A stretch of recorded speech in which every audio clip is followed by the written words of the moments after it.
புனித மாற்கு எழுதிய நற்செய்தியிலிருந்து வாசகம். அதிகாரம் 12, இறை வார்த்தைகள் 24 தொடங்கி 32 முடிய. அக்காலத்தில் இயேசுதம் சீடர்களுக்கு கூறியது: அந்நாள்களில் வேதனைகளுக்கு பிறகு கதிரவன் இருண்டுவிடும், நிலா ஒளி கொடாது, விண்மீன்கள் வானத்திலிருந்து விழுந்த வண்ணம் இருக்கும், வான்வெளி கோள்கள் அதிரும். அப்போது மிகுந்த வல்லமையோடும் மாட்சியோடும் மானிட மகன் மேகங்கள் மீது வருவதை காண்பார்கள். பின்பு அவர் வானதூதரை அனுப்பி அவர்கள் மண்ணுலகில் 1 கோடியிலிருந்து விண்ணுலகில் 1 கோடி வரை 4 திசைகளிலும் இருந்தும் தேர்ந்து கொள்ளப்பட்டவர்களை கூட்டிச் சேர்ப்பார். அத்திமரத்திலிருந்து ஓர் உண்மையை கற்றுக்கொள்ளுங்கள். அதன் கிளைகள் தளிர்த்து இலைகள் தோன்றும் போது கோடை காலம் நெருங்கி வந்துவிட்டது என நீங்கள் அறிந்து கொள்ளுகிறீர்கள். அவ்வாறே இவை நிகழ்வதை காணும்போது மானிட மகன் கதவை நெருங்கி வந்துவிட்டார் என்பதை நீங்கள் அறிந்து கொள்ளுங்கள். இவை அனைத்தும் நிகழும் வரை இத்தலைமுறை ஒளிந்து போகாது என உறுதியாக உங்களுக்கு சொல்லுகிறேன். விண்ணும் மண்ணும் ஒளிந்து போகும், ஆனால் என் வார்த்தைகள் ஒளியவே மாட்டா.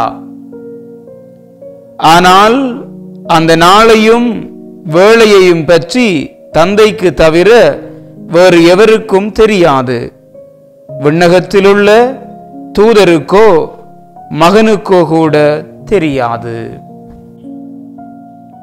அன்புமிக்க சகோதர சகோதரிகளே, மடுமாதா தொலைக்காட்சி முகப்புத்தகம் ஊடாக பொதுக்காலம் 33ஆம் வாரத்திற்கான இறைவார்த்தை சிந்தனைகளை உங்களோடு பகிர்ந்து கொள்வதிலே மிக்க மகிழ்ச்சி அடைகின்றேன். எமது நாட்டினுடைய நாடாளுமன்ற தேர்தல் முடிவடைந்து முடிவுகள் வெளியாகி இலங்கையினுடைய அரசியல் களம் சூடு பிடித்திருக்கிற இந்த வேளையிலே நாடாளுமன்றத்தில் பல திருத்தங்களும் நாட்டிலே பல மாற்றங்களும் நிகழும் என்று சொல்லி எதிர்பார்த்து கொண்டிருக்கிற இந்த கால சூழ்நிலையிலே இன்றைய நாளினுடைய இறை வார்த்தைகள் என்னுடைய உங்களுடைய மனங்களிலும் எண்ண அதிர்வுகளிலும் இதய அறைகளிலும் திருத்தங்களை ஏற்படுத்தவும் எமது நாளாந்த வாழ்வினுடைய நகர்வுகளிலே நல்ல மாற்றங்களை உருவாக்கவும் எங்களுக்கு அழைப்பு விடுக்கின்றது. இந்த மாற்றம் அல்லது மனமாற்றம் என்பது பல வேளைகளிலே என்னுடைய தனிப்பட்ட வாழ்விலும் சரி, உங்களுடைய தனிப்பட்ட வாழ்விலும் சரி, தடுமாற்றமாகவே அமைந்து விடுகிற சூழ்நிலைகளை காண்கின்றோம். பல வேளைகளிலே இதுவே எங்களுடைய வாழ்க்கை அனுபவமாக இருக்கிறது. ஆனால் இந்த மனமாற்றம் எங்கள் எல்லோருக்குமே தேவையான காரியமாக இருக்கிறது. பல வேளைகளிலே மற்றவர்கள் மாறினால் போதும், மற்ற காரியங்கள் மாறினால் போதும், நான் மாற வேண்டிய அவசியம் இல்லை என்று சொல்லி இந்த மாற்றத்தை நாங்கள் மட்டுப்படுத்திக் கொள்ளுகிறோம். ஆனால் எல்லோருக்குமே இந்த மனமாற்றம் தேவையானதாக இருக்கிறது. ஏனென்று சொன்னால் இறுதி காலத்திலே அந்த நடுத்தீர்வை நாளிலே நாங்கள் தகுதியான உள்ளத்தோடு கடவுளை சந்திக்க வேண்டும் அல்லது அந்த நடுத்தீர்வை எதிர்கொள்ள வேண்டும் என்று சொன்னால் மனமாற்றம் தவிர்க்க முடியாத யதார்த்தமாக இருக்கிறது. நாளினுடைய நற்செய்தியிலே உலகத்தினுடைய முடிவு பற்றியும் கடவுளினுடைய இறுதி வருகை பற்றியும் பேசப்படுகிறது. உலகத்தினுடைய முடிவு அல்லது இறுதி காலம் எப்படி இருக்கும் என்று பார்க்கிற பொழுது ஆண்டவருடைய வார்த்தைகள் சொல்லுகிறது,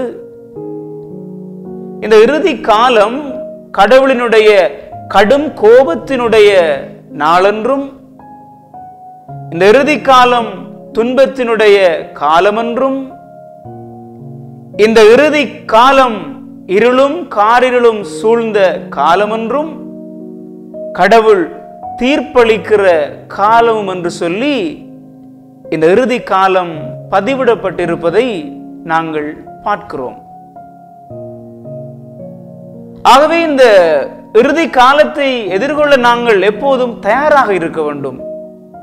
ஏனென்று சொன்னால் இந்த இறுதி காலம் ஏதோ கடைசியில் வரும் என்று சொல்லி நாங்கள் காத்திருக்க முடியாது. இன்றைய நாளினுடைய நற்செய்தியினுடைய இறுதி வார்த்தைகள் இதனை தெளிவுபடுத்துகிறது.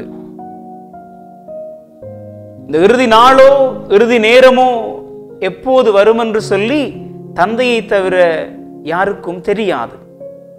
ஆகவே நாங்கள் எப்போதுமே இந்த நாளை எதிர்கொள்ள தயாராக இருக்க வேண்டும். கிறிஸ்து இயேசுவுக்குள்ளே பிரியமானவர்களே, ஆகவே எங்களுடைய வாழ்விலே நாங்கள் ஒவ்வொரு கணமும் எடுத்து வைக்கிற ஒவ்வொரு அடியும் நாங்கள் இந்த இறுதி காலத்தை நோக்கி, மரணத்தை நோக்கி நடந்து கொண்டிருக்கிறோம் என்று சொல்லி எங்களுடைய நினைவிலே இருக்க வேண்டும். இதனால் தான் சொல்லுவார்கள், நம் வாழ்வில் ஒவ்வொரு கணமும் நாம் எடுத்து வைக்கிற ஒவ்வொரு அடியும் இவ்விறுதி காலத்தின் வெளிப்பாடு என்பதை உணர்ந்து நம் வாழ்வை நாம் சீர்படுத்த முயற்சி எடுக்க வேண்டும் என்று சொல்லி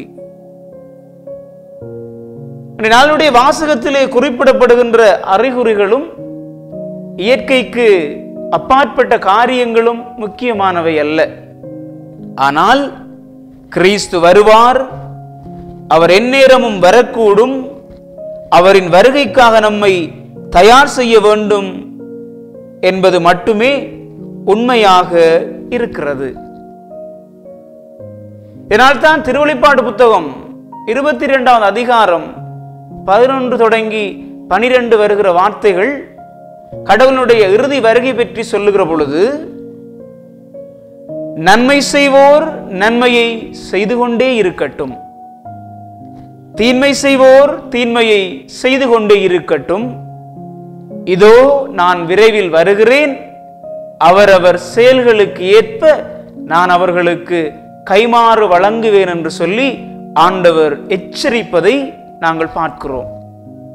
ஆகவே அந்த இறுதி நாளை நாங்கள் நல்ல முறையிலே எதிர்கொள்ள நாங்கள் சிறப்பாக வேண்டிக் கொள்ளுவோம்.